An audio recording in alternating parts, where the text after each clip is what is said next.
Good morning, everyone. Welcome to this beautiful Monday, the 27th of July. Today again with our co-host Steve. Hi, Steve. Hi, everyone. How is it going? Happy Monday. Ready to go, Henry. Everyone tune into the opening bell. And of course, what do we have today? We have the big gap up today. But for oil traders, then we have the big gap down. Lots to talk about, my friend. So, yeah, obviously, as some of you have already seen, big moves, big swings. Yeah, coming back to our most favorite topics, gaps and risk management.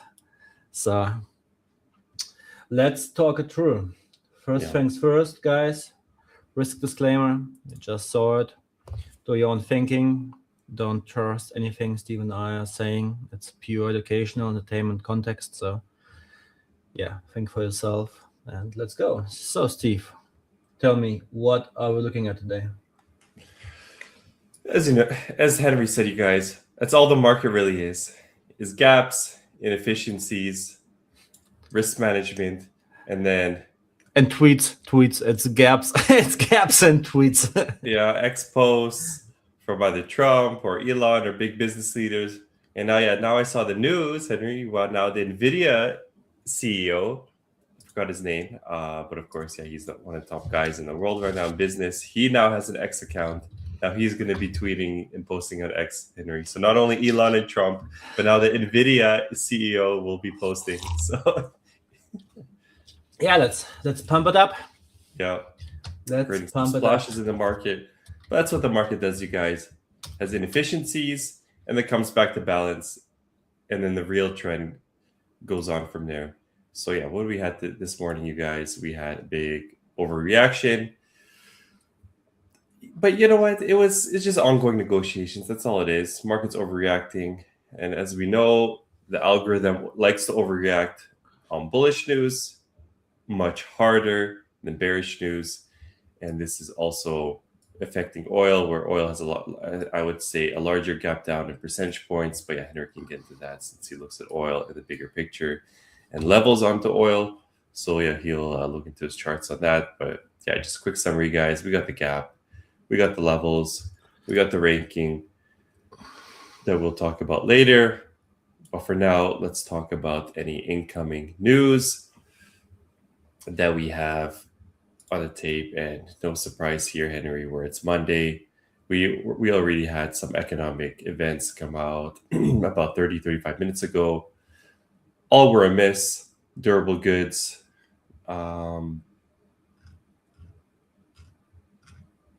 Just durable goods came in 0.6 month over month,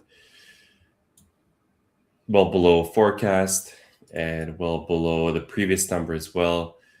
And then the durable good orders were even weaker, just about 0.3% versus 1.6 expectation. So quite a nasty decline from the previous at 4%. So what does this mean, you guys, in plain English? Businesses are ordering fewer long-lasting goods that seems that Wall Street was counting on. So manufacturing demand is cooling, and we were talking about this last week about manufacturing, and demand seems to be cooling quite a bit. But most importantly, what is the impact? How is the market reacting from this? Small reaction. So right around 28,650, we saw a bit of a bullish push on this news. 1 to 5 minute. So it's very interesting how the market's reacting. Henry, what do you think? Yeah, I think it's a more or less a non-event. Non-event, yeah. It's because as I've written it, right, oil plunges 9%, and Q bounces, get big gap up. So I think all eyes on Middle East and on tech earnings coming up. And this week we have some major big guys. I think it's Apple and Amazon, right?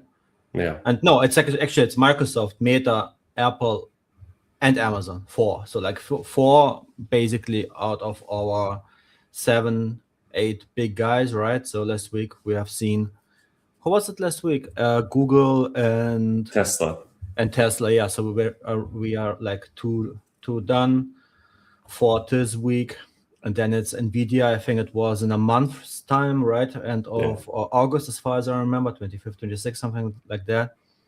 And so it's basically I think like this week I think will show which way the market will go, because if the whole situation in Middle East stabilizes, what I think will actually happen at one point or another, that's actually my assumption is also the reason why the market is not down 10-15%, where it usually should be, because everyone is already pricing in that negotiations and another truce and MOU 2.0 or what kind of things will come up along the way. So I think no one is actually pricing in boots on the ground or any of these things, because Iran found out actually that it has a major power in its hands, the Strait. And therefore there's no interest in a prolonged confrontation. And as long as that's not the case, and let's say there's going to be a MOU 2.0 or another truce, then, and the earnings will be good, then we'll probably see our leg up, right, that we have been talking about now for a while. And then at that point, let's say, again, no prediction, just pure chart analysis. And then let's say after this leg up, if Nvidia comes out and can top it, it will actually be, I think, the make or break it point. Yeah, that'll be the big number for sure. And yeah, speaking of just price action, this is what we're doing, you guys, mainly where we present the news that's incoming and also the unexpected news, but the news that's just incoming, we're getting the retest right now. This is what market does, you guys. Pretty plain and simple. We got the durable goods push. This was around, just for example, let's look at the numbers. We got the push about 50 points, and now Nasdaq is retesting it. And the question now becomes whether you guys use technicals, you guys use volume, options market. Now the real trade analysis becomes on the retest of these levels. This is what's important. So you got to be patient, set your alerts. And if you guys trade the retest of, let's say, these economic prints, this is the time where the real analysis comes to play. And well, let's see whether the selling gets absorbed or the selling increases and we go down to the next level. I'm not saying we're going to go down to the gap open of today. Gap closure is even further. Gap closure, it's a pretty big gap. Let's just quickly look at it. 190 points for the complete closure. Not saying it's going to happen today, you guys, but just to keep in mind. I'm just putting my ranking here so far, which I'll talk about later. So far, Dow Jones is the strongest today, but just getting the retest of this level and see what happens next. So with the news, mildly bearish for Nasdaq, but seeing how market's reacting to it, it's just retesting it, and we'll just see what happens later. Steve, can you please bring up Forex Factory back again? And can you click on the date on the left side? There's like on today, July 27th, and then select this week. It's done. No, it's there's a button, right there, and then just apply settings. Perfect. So guys, and that's basically just one thing to add here. On Wednesday, it's the big day that everyone is obviously watching right on Wall Street. It's a part of the Middle East and the whole conflict going on there. And the earnings, the third thing this week everyone is eyeing is the federal funds rate and FOMC statement and its press conference, right? This is like the big event of the week in terms of news releases, or actually news releases that will come out and not random tweets. And on Thursday, the advanced GDP. So but the big number one tier news piece this week is on Wednesday. This will be the one that everyone is watching. And I would, like, my personal view is we stay hawkish, right? Because now with all the situation being unstable, oil is getting scarcer and scarcer, and like the reserves are getting churned down. there's no room for the Fed to cut rates. I mean, No. the Wall Street can be happy if they don't hike rates actually. But for the time being, there's no indication on that. So therefore, maybe one thing to advance GDP. I mean, everyone is eyeing always like GDP and numbers, and but that's the thing. Sometimes the numbers are coming in much better and then getting revised 1, 2, 3, 6 months later down. But nobody cares, right? People only care about what's presented to them in the time being. And but there's the number also we need to watch, especially if it comes in either super low, let's say a major outlier like with a 1 in front of it, 1.9 and worse, or if it comes in better than expected, like 2.5 and better, right? If it's like outside its typical range of 2.20 basis points or 30 basis points that it usually fluctuates more or less. But if it's like, then this will also be can be a mover for the markets. But yeah, so guys, you see many moving pieces. You have the conflict, you have the oil price, you have at the same time the earnings, you have the chart patterns and all those things. And this is why we try to teach you here. This is why we try to educate you upon that it's not just about the price itself and the candles and the price moves up and down. That's also to understand the big picture, the big money flows. And yeah, that's the game. All right, Steve, let's continue. Yeah, let's get into the gap, you guys, because that's on everyone's template for today, whether you're seeing it on X, news report, or you're just directly looking at the charts. But what I think, by looking at all the news and the gaps, it's not so much the gap in indices, you guys. It's the gap in oil that's the focus. The major hammer that was created, volatility on oil. So as a result of that, that's putting pressure on commodities and extending the game on indices. So it's not so much the gap, because I see so much of gap on indices, gap on Nasdaq tech. No, it's the gap on oil that's affecting the rest of the markets. That's where the real trend is, you guys. So after, you could say, a bit of a lull in Middle East hostilities, some negotiations back on the table, the pullback on oil, I would say not so much the pullback, the hammer. The big hammer down caused an immediate rally across stocks, bonds, and other risk-on assets, giving the market clean and positive open, headlining into heavy week of, like Henry mentioned. We got earnings, we got FOMC, and major central bank decisions, you guys. So keep oil on your chart. See how it's moving for intraday trades. Again, we are prop traders, you guys. Be aware of what's going on.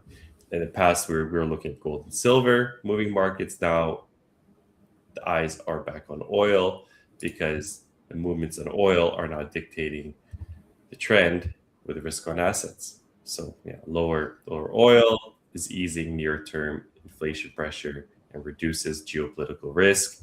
Just to put it in a summary, keep it simple, you guys. So pressure down on oil means lower near-term inflation and reduces the risk of any war or instability.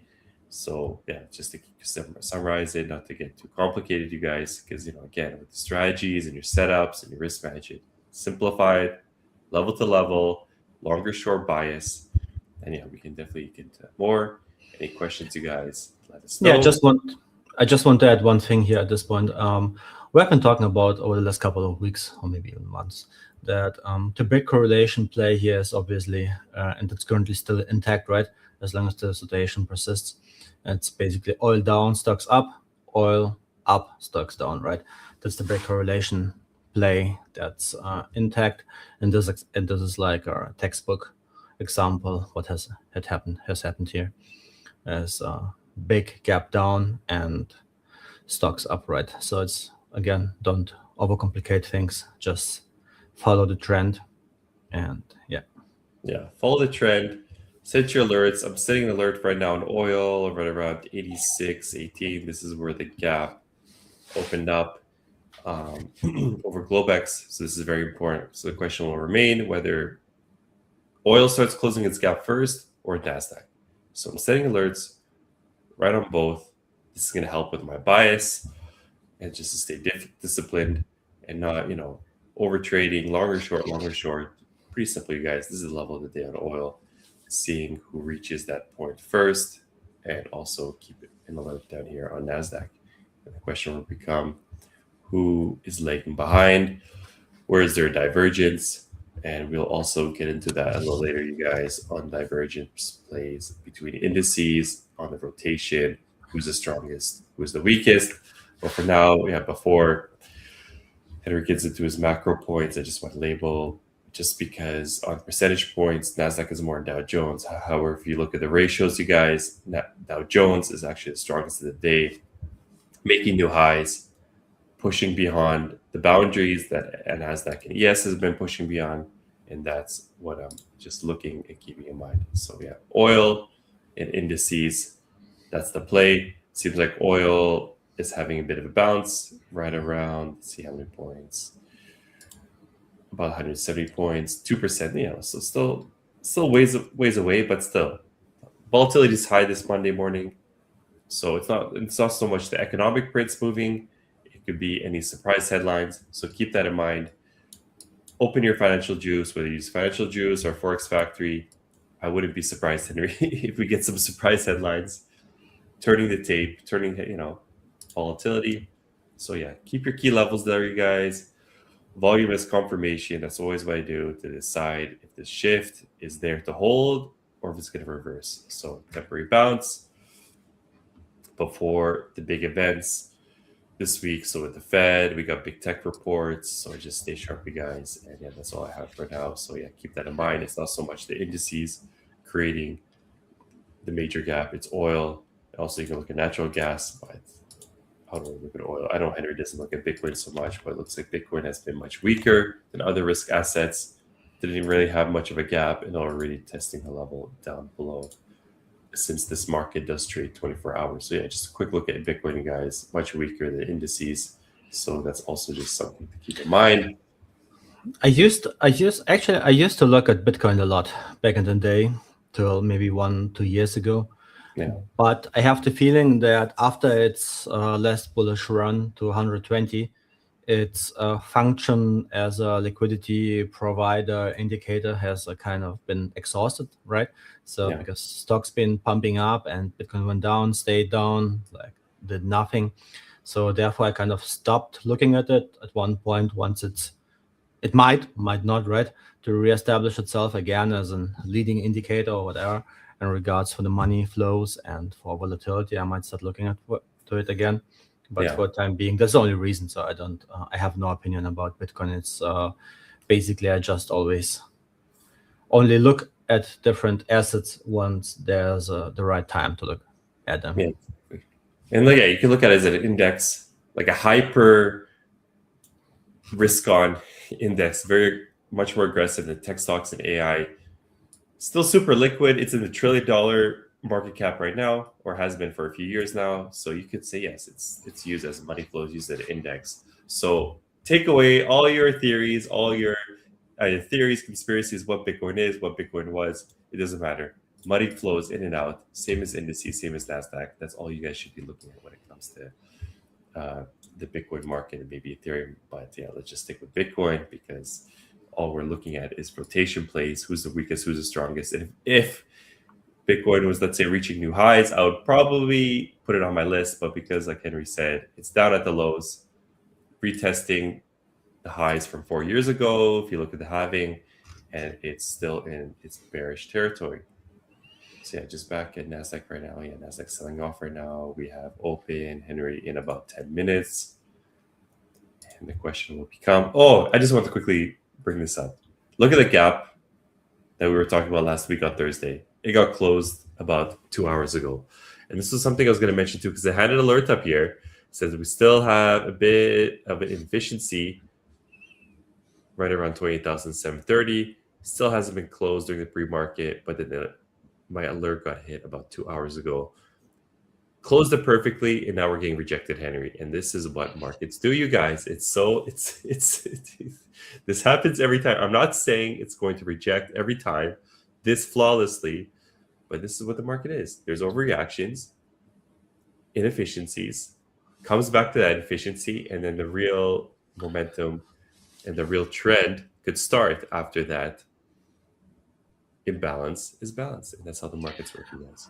Yeah, I mean, what I think many people need to understand that, let's say now the weekend gap, right, that appeared tonight, and once it opens, like there's almost no volume, right? It's super thin volume, and then most of the plays is not human based, so it's like algorithms and market making algorithms and systems and math and statistics, right? So it just and then and it doesn't take much to push the price to a certain point. And then once people start to come in more and more, and also the algorithms are catching up, they're evaluating this whole thing, and then they're like slowly grinding up to its past fair value where it used to be, and that happens to be either a specific point, either like a previous gap open or a previous close, those kind of thing. And then there they decide again, all right, is it too high here at this point or not? And this is what happens many times, just a function of how markets work, right? Yeah, and then when the real volume comes in, options market pressure, then the question be, and then, of course, the elite, they have the tools, they see the volume, the real volume, whether it's a dark pool options market, and they can measure whether the buyers or the sellers are stepping in. And it's not so much whether it's more buyers or more sellers, because the markets are always balanced. There's always an equilibrium. It's so much where the buyers are not stepping in, so then price goes down and goes down to an area where buyers, step in to create that balance, and sellers step out. So that's how you guys should look at it. It's not so much more buyers or more sellers, because there's always an equal amount. It's whether buyers are stepping off the gas pedal and looking for different areas of demand. So that's how you could also pinpoint key levels, efficiencies in your intraday as prop traders, you guys. And we have open in about 7 minutes, and this total gap is about 400 points. Just want to measure out 1.5%. Not the biggest gap, Henry, but what would you say on the extremes? It's still on the large side, medium side. I think still on the large side. I mean, for what we have seen over the last months, it's it's a proper medium-sized one. Medium-sized. And so right, guys, let's quickly talk through the things, right? So our big, and let me get rid out of all of this. I mean, as you can actually, let me make a screenshot.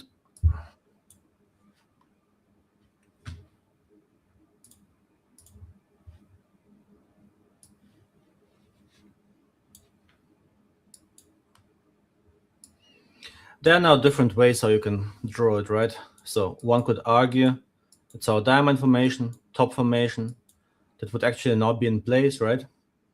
Broken out. So one variation. Other variation is kind of an ugly topish formation, like shoulders, double head. Yeah, very shoulder ugly. kind of thing. Lower highs, 3-4 times that. One could argue it's a triangle, bullish pattern. And if we manage to break through here, let me change the color. If we manage to break through here and reestablish the support area, right? And then the market breaks above, then you will have a huge upside, as we have talked a couple of times, with measured move. I will show it on the chart right now. But for the time being, it's basically what I'm seeing. So I see one scenario, diamond. Second scenario, shoulder, head, shoulder. Third scenario, bullish flag, right? This is for the time being what I'm seeing. And again, and fourth scenario, it's nothing. It's basically just range. Also possible, right? That the market just stays in and chops around. Happens also. And actually, it would not surprise me, given everything how the year has been going so far, and with everything around and the instability and uncertainty, and like the oil crude reserves are drained down in natural gas levels at the lows, it would really not surprise me if the market just keeps on chopping and starts to kick out people from both sides, right? Yeah. So yeah, but for the time being, 28,500 support, resistance, right? So we broke through. This level is intact.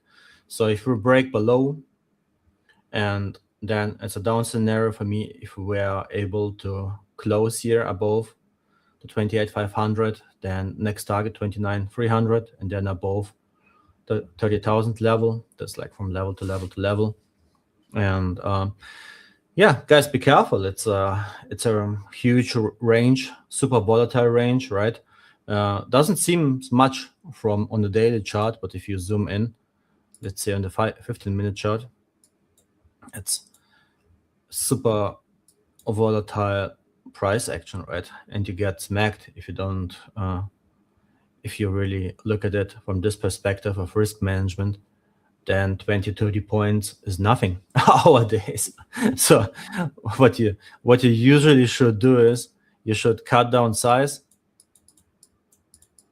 and increase your stop loss, right?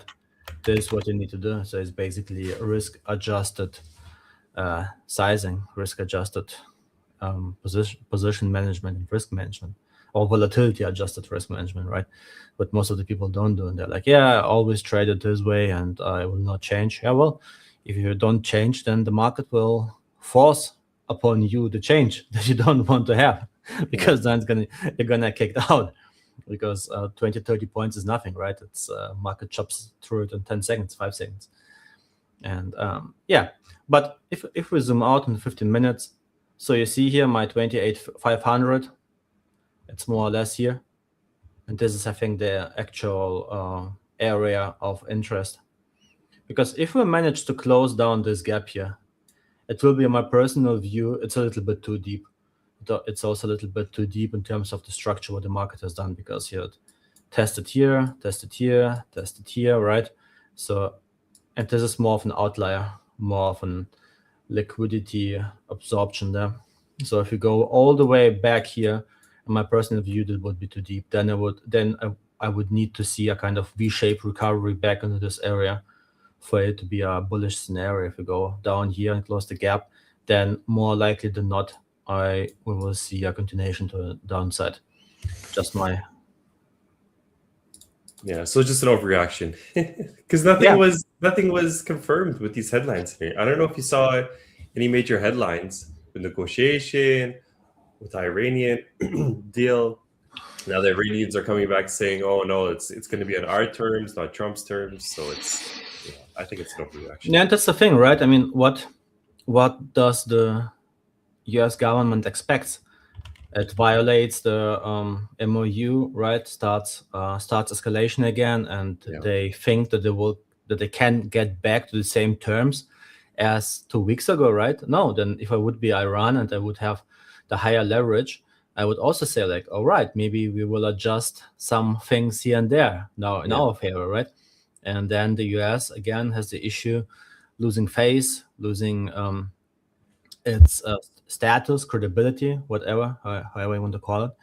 And so in my personal opinion, it's but it's a different story. I don't want to be going to politics. Just, we have open New York Open right now, and just before New York Open, Nasdaq dropped. You guys, just letting you know, about 75 points, selling off, and at the gap open, we are about another 75 points away. So I wouldn't be surprised if we get a retest. But then again, you guys, no financial advice. So yeah, basically gap up in triple Qs. Why triple Qs? Well, US session only, major asset for where all the big guys are watching out for, that all like mostly used for options and ETFs and those kind of things, right? So, but similar logic applies. It's still the same level that we had in NQ, right? 28,500. It's basically in triple Qs. this orange line here, and I want it. I don't want it to get broken. I want the market to sit above, because if we go below, then in my personal opinion, it's too low. Yeah. But there's no such thing as too low. But then like the narrative, like the structure changes, and so as for bullish momentum, what I would like to see is like given this highs here, I want the market to break out, right? That's what I want to see to a bullish continuation. And then next target is this gap close here, 706. It's basically sitting 2.5% above. That's the next target. And again, if you look at it, you have this area here, right? Gap, high, gap open, gap close. So basically, this will be on triple Q is my area of interest up there. Okay, guys, let's take a look at the big pictures for all the other assets. What's going on? So, NQ talked about it. S&P 500. I mean, and you can see, right? S&P, if we are still holding, yeah, still holding. It's still holding, yeah. It's fought its way back through the support area here, the orange area. Used to be resistance, so now reestablished itself again as a support area, right? And as long as it's holding, it's bullish for me. So for the time being, and again, no financial advice, but this is what happens many times. You can get some clues from other highly correlated markets, and it doesn't mean that it will happen, that the other markets will catch up today or tomorrow, but at one point or another, it's like they're all the same crew of the same group of like how can I explain? They all have the same interest. So if one go up, the other will most likely than not follow as well, right? One might go up in a straight line, the other goes like volatile, the other just chips around but still goes up. And by the end of the day, this might go up 50%, this might go up 40%, this might go up 30%, but they will all go up if one goes up dramatically. And this is like what I want you to learn and understand, to watch out for. So if you see S&P explodes, and this is like a bullish triangle, right? A bullish flag, and this explodes to the upside, then it gives you a hint that NQ at one point will most likely than not follow as well, right? Yeah. To a certain point. But again, don't try it blindly. Test it. Take it more as an observation, because like this here is more a strategy, right? It's like a roadmap. You cannot trade from it. It basically just gives you an indication what you can expect from the market. And you see here YM breaking out, also from our bullish flag. Russell's still holding at the levels. Still holding. So if we break above, then I would actually also expect a bullish momentum. NQ, if I would need to guess, make an educated guess here at this point, it would really not surprise me if it bounces back, tests an area, and then continues its way up as the other markets, right? Yeah, and Henry, just letting you know, NQ just tapped into the level, bouncing for now, but as you saw, like Dow Jones going straight up, but Nasdaq has now retested the overreaction level of 28,500, and I like that round number, 28,500.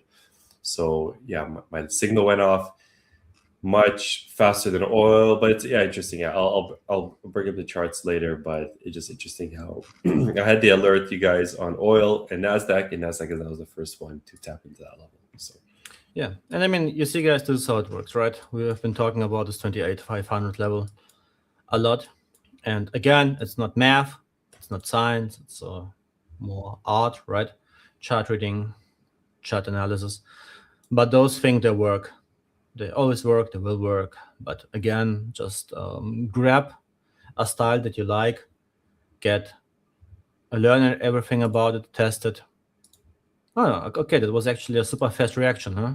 Yeah, 100 points, 100 points in 3 minutes. Yeah, not bad.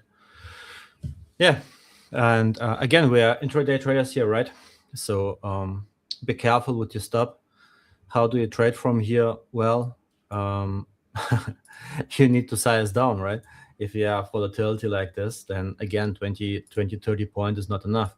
So size down.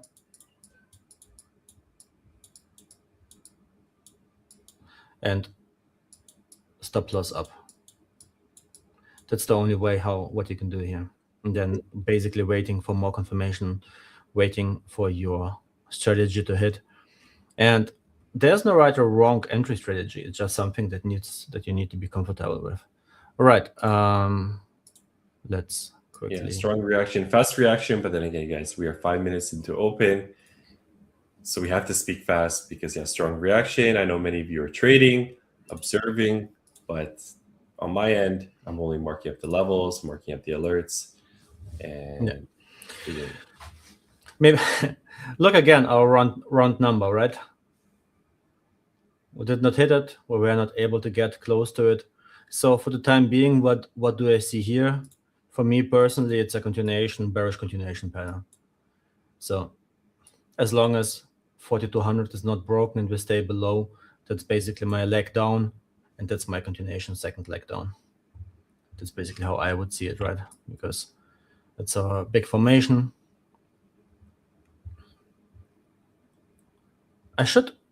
Let me make a measured move here. So just that we have it in place, 3000. Yeah, and I mean, to be honest, it would not surprise me. It would really not surprise me if it goes really that low. It wouldn't surprise you. So again, right? It's 3000. Yeah. But again, who am I to say when gold has been popping up 4,000, 5,000? Like, what's the real value of gold? It's all, in my personal opinion, it's narrative driven, right? Yeah. So they was like, yeah, it's inflation, it's adjust, and blah blah blah, and a dollar strength. Like, really? Is it really, or is it more the narrative that still lives around gold? So for the time being, phrase too. That's the key phrase, Henry. Is who are we to decide whether it will hit that target or not? Who are we, Henry? We are not gods. We are not the market gods. Not even the market gods fully know where prices will reach, because headline can twist at any time, at any moment, especially when you're looking at long term. These are long term measured moves, you guys. Always tell yourself, who are we as traders to truly predict where a price level will go? And that's why I will showcase, once I showcase the trades, I'll show you guys how some days I can pull out a nice 1-to-1, maybe 1.5-to-1, and other days I cut my winners a lot faster because I'm always watching the market live, and I never want to be in the market too long, because who are we to dictate whether the price will actually reach to that level or not? Because things can change at any time, and always respect what the market gives you. That's all. I just want to say that. So many traders, because when they look at the setup, they see it last 8 to 9 to 10 times. Yes, it did reach that target. It reached your nice 1.5-to-1, maybe 2-to-1, but then all of a sudden, the market is compressed and it's not going to the same levels that it did before, because you are not respecting, you guys, the change in volatility, the change in the measured move. Because just because Henry has, this is measured move drawn out right now, doesn't mean it can be readjusted for 6 months to 12 months from now, because things can change. Means nothing. Like the measured move is just basically, as long as the idea is intact, it's just something that I am aware of, right? But once the condition changes and the market doesn't go as I would have thought that it goes, then I adjust everything. Yeah, and exactly. This is like, it's I think that's the biggest misconception what many people have. So they're testing a strategy and they're like, it always works like this. No, it doesn't, because sometimes it just stops working from one day to another, and then the whole narrative changes. But this is why it's important for you to have proper journaling, right? So you write down, you have screenshots, you have even better if you make a video or at least an audio file, so you can hear your own voice, see what you have been thinking. And this is actually the strongest thing that you can do. Coach yourself, or get in a group, join Podia, hit up Steve. Actually, check Steve's newsletter description, link in the description down below. And get in touch with him. He talks a lot about those kind of things.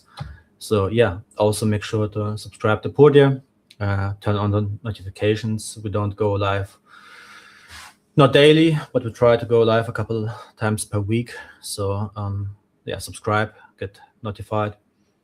And yeah, again, right, I don't care which way it goes. I just know that as long as we're staying below, it's a bearish scenario. And in this case, more likely than not, it's a bearish continuation. Once we break above 4,200, it's more of a neutral zone, and then I want 44.10 to get recaptured again in order for me to say this is now a bullish scenario, and this is what many people don't understand. So you have like bullish, you have bullish, you have neutral, you have bearish, and you have bearish. Like usually you have 5 scenarios. Some people even work with 7 scenarios, like neutral bearish and bearish, bearish. 7. Oh, that is, it's like, it sounds like the 7th dimension, Henry. That's scary. No, but I personally like to work with 5, right? So Yeah. bullish, neutral, bullish, neutral, bearish, and bearish. Yeah, And I was gonna say 5 is my max, but 7, Henry. Oh, you're going in a different dimension then. That's that's a 5D chess, you know. Holy smokes! It's getting so confused. Not even yourself know what's going on. Okay, no, but like for the time being, it's basically bearish. As long as we're underneath 4,200, right? If we are recapturing it, it's bearish neutral, and above it starts to be bullish again.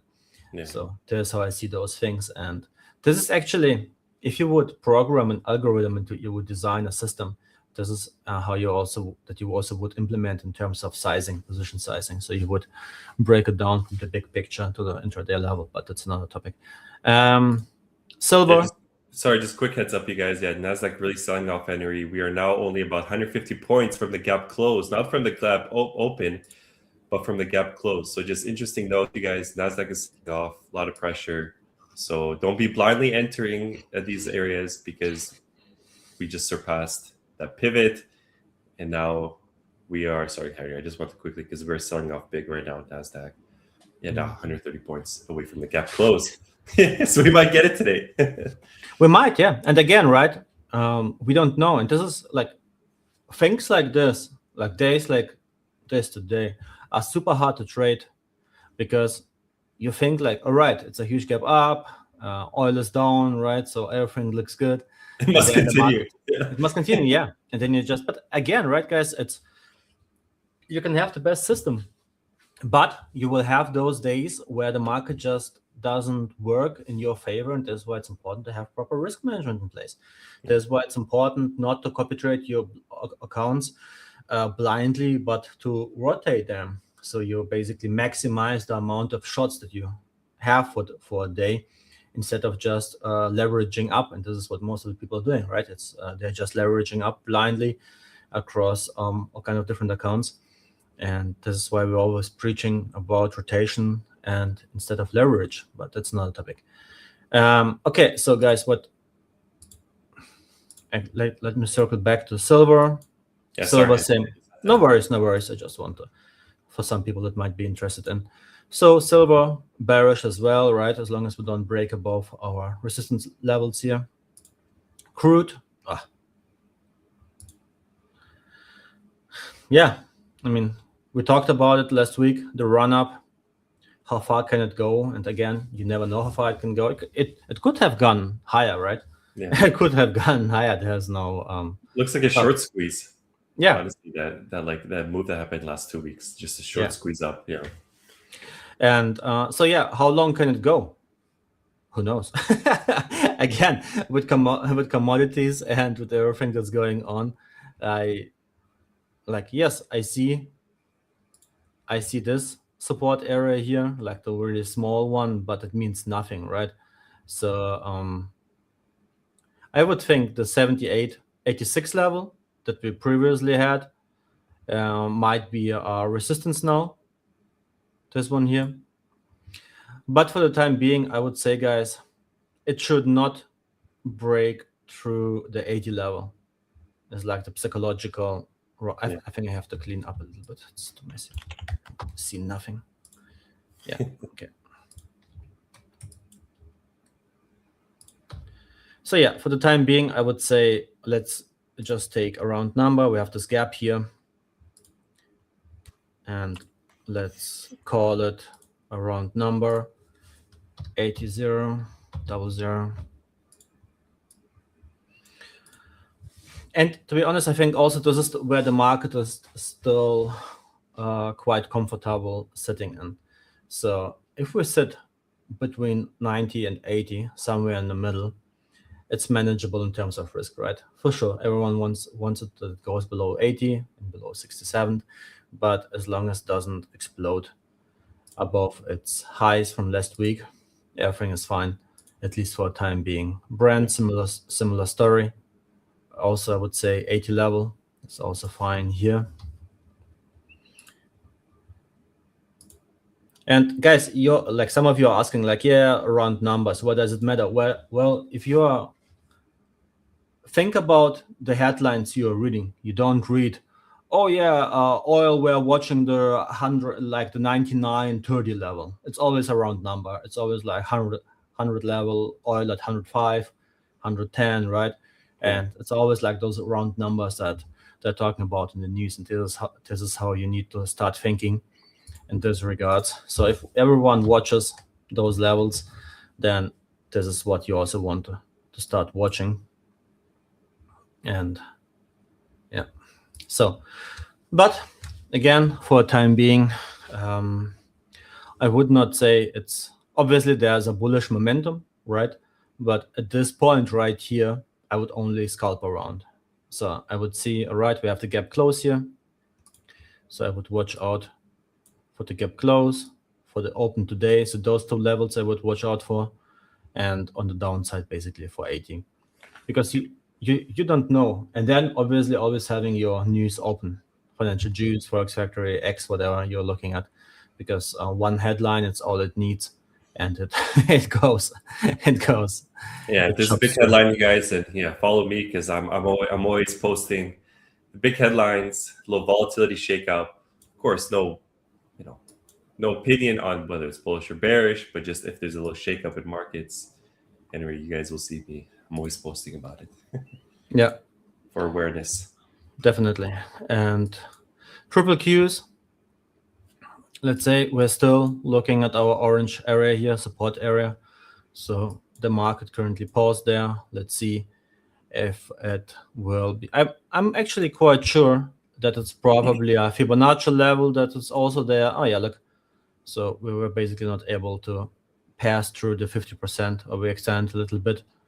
But if we can keep it, then it was basically just a small correction. This is what you want to see for a bullish move upwards, right? You don't want to see that the pullback goes down too deep. You rather want it to be above 50%, 30%, something like that. SPY, super bullish. Sits right at its previous highs as a support area. So for the time being, let's see our friend Kospi. What did we do there? Yeah, still at the base, holding. Yeah, it's still at the base, yeah. So, right, SpaceX. Ooh, our rocket ship. I was going to say, don't bring up SpaceX, Henry. It's a nasty one. There's no support. Yeah, I mean, I have my imaginary number, the 100, right? And it's funny, guys, because this happens so many times after a big IPO release. I never want to say it. People rush in, and then they're holding it for 6 months to a year, thinking, oh, should I average down? What should I do? Don't rush in, you guys. There's a reason why it's an IPO open, because the big players, a lot of times when they got in privately, like 5-10 years ago, it's a perfect time for them to. And now imagine that right here around the top, SpaceX bought cursor for like 60-70 billion. So it's it's basically a steal. It was a steal in terms of valuation and yeah, banking, debt, whatever, debt financing, stuff like that. So yeah, that was I mean, Musk obviously knows what he's doing, so it's not accidentally being there. Yeah, next target 100.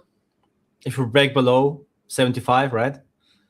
And we have been joking. No, we have been joking around. Some people called me out like, "Hey, Henry, you're too negative on SpaceX," and I'm repeating myself. I couldn't care less. I'm just an observer, and if I see patterns that I have seen many times over my career, then I'm seeing a specific pattern. I'm like, not sure if I would evaluate it this positively. Send them the clip, Henry, of the measured move we drew out a few weeks ago, and then be like, look what happened now. We're at 50% of the measure. And who would have thought a few weeks later, we're already at 50% of the measured move? That's magic right there. Yeah, we should. I think at one point I will just tell the editor to cut me out, really out the whole journey, how it progressed for a rocket ship here. Yeah, it's done live, Henry. It's all recorded. That's true. All right, what else do we have? Apple bullish, obviously, right? Still bullish. Strong momentum candle on Friday. Strong close. So the story continues. Let's say Microsoft actually been able to keep its support line in check. So if I don't know why, but I have the feeling that the market is preparing for a bullish upside for the long side. I don't know. It just feels like it kind of, because they're just not breaking down, right? Yeah. And also especially with the whole with the whole situation in Middle East, I would have really thought that if the markets really want to go down, that they would use the chance. But and you could argue that the big seven, Mac 7, Mac 8, they were actually hammered quite a bit. Like a part of Apple and every other one is sitting then at more than 20% or at 20% of losses from its highs. So you could argue that was quite a healthy correction for them. And now the narrative could be, all right, let's pump them up to new highs, right? But again, no financial advice, just my observations, where I'm thinking I would have really thought that there might be a bigger sell-off in Nasdaq overall, but if it's holding. Yeah, just a few minutes left, Henry. Let me just quickly look into the implications. Maybe just one thing: the two-year yield, two-year bond could not surpass its upside. Right, we have been drawing this little range here last week, and said if we break above, it's bullish.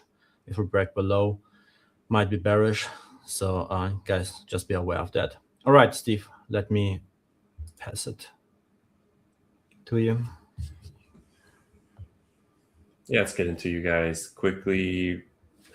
Just the ending summary, the mood of the market, what happened with overnight inventory. We had bullish inventory clearly, and now we are coming into balance. Nasdaq sold off right after open, close to 150 points, 0.5%, retesting the key level right now. So it was an overreaction. Now we can confirm it was an overreaction because we sold right back into it. However, this only tells one piece of the entire puzzle, of the narrative of the story, because if we look at Dow Jones, actually, no, before we look at the Dow Jones, let's look at the ratios, you guys. The clear spread between assets, because not all four assets move the same way. Just because Nasdaq is selling off doesn't mean ES, Dow, or Russell is selling off the same way. So what are we going to do? Let's look at the ratios. And look at here. Pre-market, Nasdaq was one of the strongest, and this is why I look for New York Open, because right now, comparing Nasdaq to ES, boom, down. Took out the daily open, so Nasdaq is clearly weaker than ES, a lot weaker than Dow Jones, and much, much more weaker than Russell 2000. So this is giving me the clear confirmation that Nasdaq is right now in the last place, you guys. And this is the only indices I will be looking for to trade. Whoever's the strongest, whoever's the weakest, let me just, and to keep my bias and my mindset clear for when the time comes. It seems like that Nasdaq sold off, you guys, right on open, tested the level, actually sold right through it. It's retesting right now. And now the question becomes, are we going to come back and fill the gap on today's move, which is actually a little surprising, but never be surprised in the markets. I always tell myself, oh, there's no way it can close the gap on today, especially on no big news. Because I'm looking at the news and I don't see any. I don't think. Do you see any major news? I don't see anything on my end. But Nasdaq, it's making its move. It's pushing volume. I think you're on mute right now, Henry. Yeah, thanks. I just wanted to say that every time that one tells himself like there's no way that's gonna close, and like each time, guys, really you can make a mental note. Each time you tell yourself like, oh, it has to go either this way or this needs to happen, or no way that will do it. There's no way. More times than not, exactly this thing happen. Yeah, exactly. Surprise! The market surprises me every day, Henry. I'm never. It entertains me, surprises me. But then once my trading comes into play with the power firms and how to scale and how to rotate, then I'm locked in. No more surprises. But when I look at the overall picture and I zoom out, I'm always. I tell you, it always tends to truly amaze me of what the overall market and money flows can do. But yeah, we get confirming right now, Nasdaq is the weakest, filling its gap quite quickly. It seems like it's in a rush, and we all know what happens when markets are in a rush. It's very bad, because if price can come down and sell this quickly, it can easily bounce at a certain point and V-shape just as fast. So just be aware, you guys. Volatility is high today. This is the spread. This is the levels. I'm looking at 28,500. Nice whole number. Oh, I was so happy, Henry. When I saw the gap up and I saw it was at 28,500. Oh, it's picture perfect. These round numbers, just when it happens. Risk to below, you guys. Risk to the downside is 28,300. And to the upside, I labeled 28,735 because this was the gap from previous week. Completed pre-market and clear rejection. So now that we have those three levels, that's what I'm looking at on Nasdaq, you guys. Cut through the noise. But Steve, what do you see on the downside if the market doesn't stop with the gap? If it just falls through, what do you have on the downside? Yeah, because remember, you guys, we are still in the green on Nasdaq. Why is that? Because the gap open was down here. So just because it fell, let's say a total of 1.25%, it can easily fall another 1.25%. So what is the risk to the downside? The risk to the downside, let's measure this out. Let's just do the 50%. Mark it down to the downside if it blows through, because remember, we're still green for the day. We haven't come back all the way down to fair value where it opened. The risk to the downside is close to 28,000, almost even. Let's just call it 28,100. Nice whole number, because volatility is high today. So I wouldn't be surprised if it continues. And that's right around the area for May. So we are entering levels of May, Henry. So that's over 3 months of price action getting retested. What we know is there was clearly lots of negotiation, lots of deals being made, gaps being created, and lots of demand in this area. So yeah, we are falling to weekly lows, my friends, monthly lows actually, because this area has not been retested yet. So that's very interesting to make note of. Yeah, but at the same time, all the same issues that were existed back in May still exist today, right? So the overall situation has not been improved. There was the MOU, all right, 60 days of negotiations was violated, now 2 weeks of fighting. So the overall situation has not been resolved. And so at one point, the markets might say, all right, we need something more than just ongoing negotiations and MOUs and ceasefires and truces and those kind of things. So we want some facts, right? And that's actually also one way to force politics to find a way through, but just forcing through the force of markets, right? Yeah. And no, guys, but we are talking about every day, and you see it yourself. Huge market moves, 300 points in half an hour, 400 points in half an hour. So you can only survive it if you are size down, increase your stops. Sometimes it's even better just to wait for the volatility to reduce again, to get down. So then you can wait for a clear picture. Okay, so we have the gap close, right? Yeah, we're getting the gap close and a few points away, and market surprises me again, Henry.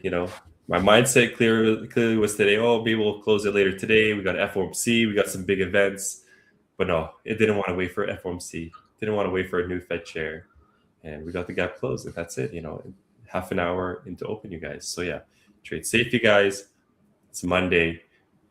Focus on your risk management. Yeah, and guys, you have the whole week ahead. Yeah. So never have the feeling. I don't know, it's hard. I know it's hard if you're if you see markets move like this and you miss the entry, and then you think like, I would have made gazillion of points. More times than not, you wouldn't, because you would have exited after 50 points, and then the market collapsed to 100, and then you're like, I would have. There's no such thing as would have or should have. This is why it's important for you to have a strategy in place and let the market do its thing, and you're just focusing on yourself. And I think that's like one of the biggest lessons that one can sooner than later accept for himself. Is basically you do your own thing, the market does its own, and you're just there to participate a little bit, join in for a couple of points, and that's all you need, right? It's all you need. Slowly grinding it up. Yeah, don't be greedy. Market's always evolving. Doesn't always have to complete the entire measure move on the intraday basis. This is where I always got stuck in the past. We always make a topic about it, but know your measure move. Watch how price reacts. Never be afraid to take some profit, put a break even, and just let the rest play out. So that's what helped to be my trading, you guys. So, all right, then let's go. Everyone, have a good start in the week. Another risk disclaimer: never trust anything that we are saying to you and telling you. We're just trying to help you, to educate you. Always do your own thinking, test your own strategies and systems. And yeah, thanks for joining in. Links down in the description below. Follow Podia to get notification. Use the code pre-market to get 25% off the accounts. Give it a try. If you have any questions, hit up Steve or myself on X or any other platform you can find us in. And yeah, tomorrow is no stream, so everyone see you on Wednesday at 9 a.m. Eastern time before the bell with our lovely co-host Steve. Okay. Thank you, everyone. Thank you, Henry. All right, everyone. See you Wednesday. Bye-bye.